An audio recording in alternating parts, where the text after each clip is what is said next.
pessoal, tranquilo? Quero deixar bem claro que eu respeito todas as pessoas de todas as religiões. Apenas é um estudo e é umas informações que eu quero transmitir para vocês. Tenho minhas crenças e convicções e nesse próximo vídeo vamos conhecer duas seitas, semelhanças e diferenças entre elas, Mormons e Testemunha de Jeová. Vem comigo, vamos conhecer essa história. O mormonismo ensina que trilhões de planetas espalhados através do cosmos são governados por inúmeros deuses que um dia foram humanos como nós. Eles batem à sua porta, vestidos de forma impecável, trazendo consigo a promessa da verdade e da salvação. Mas, por trás dos sorrisos e da mensagem pacífica, escondem-se histórias complexas, doutrinas exclusivas e regras rígidas que moldam cada aspecto da vida de seus fiéis. Hoje, vamos mergulhar nas semelhanças e diferenças entre dois dos movimentos religiosos mais influentes e controversos do mundo moderno, Mormons e Testemunhas de Jeová. Um dia foram humanos como nós. Dizem que há muito tempo atrás, em um destes planetas, um Deus desconhecido e uma de suas esposas, deusa, conceberam uma criança espírito chamada Elohim. Ambos surgiram no século XIX nos Estados Unidos, durante um período de intensa efervescência religiosa. Mormons, fundados por Joseph Smith em 1830, alegando ter recebido placas de ouro com revelações divinas. Testemunhas de Jeová, originados com Charles Taze Russell, no final do século XIX, buscando restaurar o cristianismo original e anunciar, abre aspas, fim dos tempos, fecha aspas. Abre aspas, dois homens, dois movimentos, unidos pela crença de que todas as outras igrejas estavam erradas, que só eles possuíam a verdade. Não. Se um anjo lhe aparecer, a primeira coisa que você vai ter dúvida é do bem ou do mal? Que anjo é esse? De que lado ele vem? Porque são anjos. Na aparência são iguais. No poder eles são iguais. São inteligentes, são imortais, são invisíveis. Eles têm o poder de se manifestar. A grande pergunta é, se lhe aparecer um anjo, como é que você sabe se ele é do bem ou do mal? É por isso que no Novo Testamento, a orientação que a Bíblia nos dá é de cautela com a aparição de anjos e desencorajamento de procurar contato com eles. Não há nada no Novo Testamento que nos encoraje a procurar contato com estes seres. Se você quer saber a vontade de Deus, se você quer ouvir a voz de Deus, você vai fazer isso através do mensageiro de Deus, do anjo maior de Deus, Jesus Cristo, que é a manifestação final e maior de Deus, e que está registrado na Escritura. Quer ouvir a mensagem de Deus? Leia a palavra dele na Bíblia.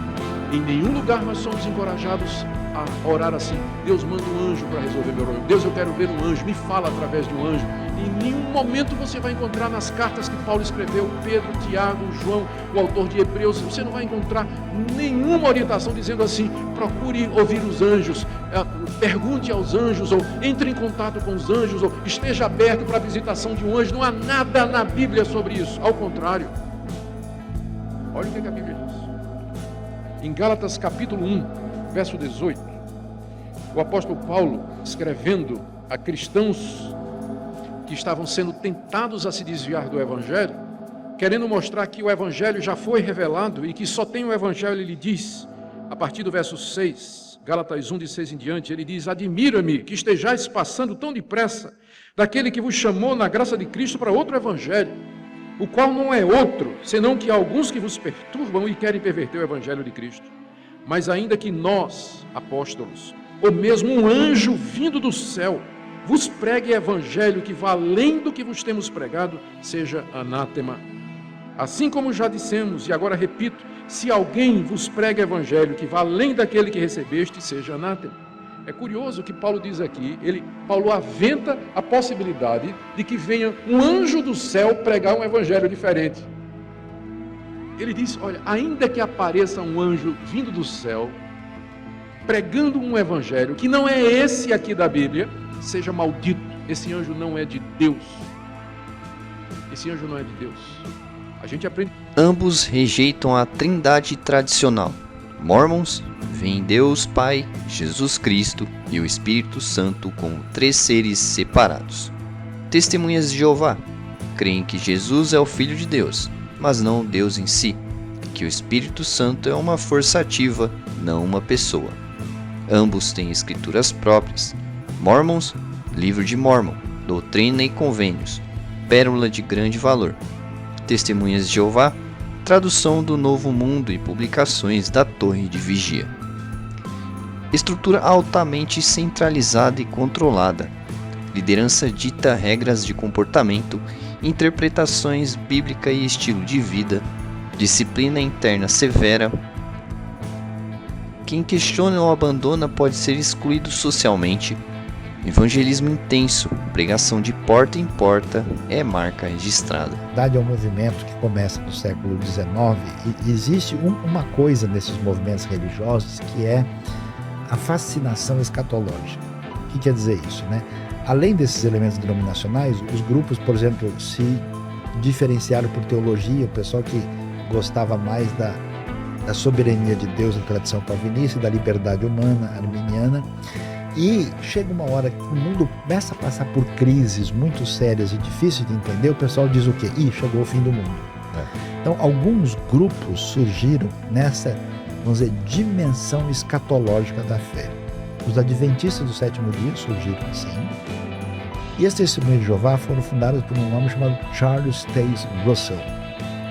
Isso quase no final do século XIX. E o que eles entenderam? Primeiro, que eles são um grupo exclusivo que Deus concorda. A princípio eles imaginavam que só 144 mil deveriam de ser salvos. Eles tiveram um encaminhamento diferente em relação assim à integração com a sociedade. Eles, por exemplo, não aceitam transfusão de sangue, eles não comemoram nem Natal nem aniversário, eles são completamente omissos em qualquer ideia de participação de qualquer coisa ligada ao Estado, ao governo, não servem em exército, tem toda uma questão de consciência particular e pessoal, mas eles não aceitam a divindade de Jesus. E eles produziram uma versão da Bíblia que só eles aceitam, que é chamada a versão Novo Mundo das Escrituras Sagradas. Nesse sentido, por exemplo, você tem um texto que todas as versões dizem com clareza: no princípio era o verbo estava com Deus, o verbo era Deus, maiúsculo, Jesus. Lá está, em vez de verbo palavra, a palavra era um Deus minúsculo. Então, por causa da rejeição da divindade de Jesus. Por que isso? Então você lembra que isso é primário, né? Isso é um entendimento primário. Então, a partir do momento que rompeu com isso, não é considerado, então. Eles estão, vamos dizer, eles são um grupo para-eclesiástico, para-cristão. Fora, eles estão dentro do Jesus era um homem comum? Jesus é um profeta, Messias, mas não é divino. Então, e o caminho para a salvação? Então, é Jesus, mas você precisa pertencer à organização e cumprir a sua função dentro da organização que se reconhece somente a si mesmo. Inclusive, eles imaginavam que Jesus ia voltar no começo do século XX. Isso não aconteceu, que foi o mesmo drama dos adventistas do sétimo dia na época do William Miller, né? Quando fundou em 1843. Também entenderam que Cristo voltava e depois tiveram reorganização teológica. Então, os adventistas também são um grupo diferente das Testemunhas de Jeová, diferente dos mormons, mas que também tem uma história limítrofe de estar dentro do contexto evangélico e ao mesmo tempo estar num cenário de exclusivismo diferente das demais denominações. E o mormonismo... Porque fazem leituras diferentes da Bíblia? Tem entendimento diferente? Porque parecem dar uma atenção especial à sua figura de maior protagonismo, que era Ellen Goldwhite, que escreveu o livro Grande Conflito, The Great Controversy Between Christ and Satan, e ela acaba, na prática, servindo como grande referência hermenêutica de entendimento da fé. E aí eles também tiveram certas exigências mais ligadas a práticas veterotestamentárias e no início eram muito exclusivistas, totalmente separados em relação aos outros. Hoje o movimento tem mudado bastante, tem dividido, inclusive tem adventistas mais fechados, mais abertos, e tem até adventistas pentecostais, chama adventista da promessa. Agora, o mormonismo é um outro caminho. O mormonismo ele tem uma outra Bíblia, que é o livro de Mórmon. Além do livro de Mórmon, eles têm Pérola de Grande Valor e Doutrinas e Convênios. Mas em 2 Nefi 29:10, no livro de Mórmon, está escrito: se vocês têm uma Bíblia, não devem acreditar que a verdade está nessa Bíblia e que não fiz com que se revelasse mais. Então a interpretação é que a Bíblia é incompleta. Precisa da sua contrapartida que fecha a revelação. Uma revelação lá no contexto de Israel e outra nas Américas, que são os livros que formam o livro de Mórmon, conhecido como o líder. A história é que ele foi, né, ele foi em 2 igrejas e elas até brigavam entre si, essas 2 igrejas, e ele lá em conflito em qual era a certa, e aí de repente teve uma revelação: não, nenhuma tá certa, né? Vou te dar a certa. E ele tem um encontro, é um anjo Moroni? Moroni. E dá para ele um livro dourado, né? E tem ali a revelação. E as placas douradas que ele traduz o inglês, depois o anjo Moroni leva embora. Ninguém nunca viu. E aí fica essa tradição, tanto os mormons como os testemunhas de Jeová, desenvolve um jeito tão peculiar de ser que eles não estão incluídos dentro daquilo que a gente coloca da tradição cristã, mesmo incluindo católicos, ortodoxos, protestantes e evangélicos, todos estão aí. Esses grupos estão fora dessa sintonia mais fundamental. Cenas de missionários mormons andando em duplas, testemunhas com revistas, regras sobre vestimenta, sexualidade, consumo de álcool e entretenimento. Comunidade forte, mas com alta exigência de lealdade.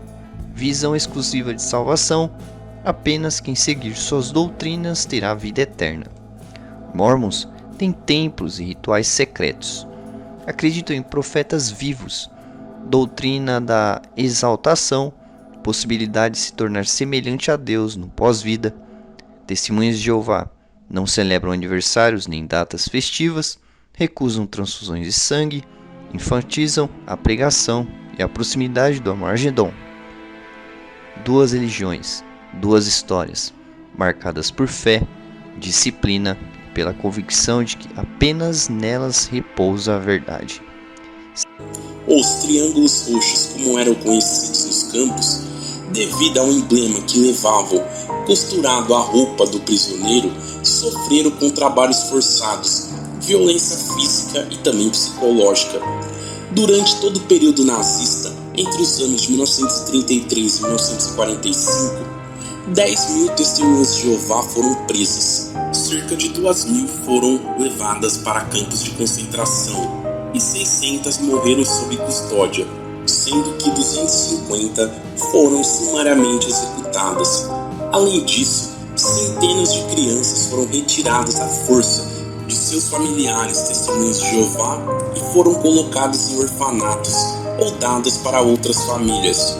No entanto, as testemunhas de Jeová que estivessem presas nos campos poderiam ser libertadas facilmente, desde que assinassem um documento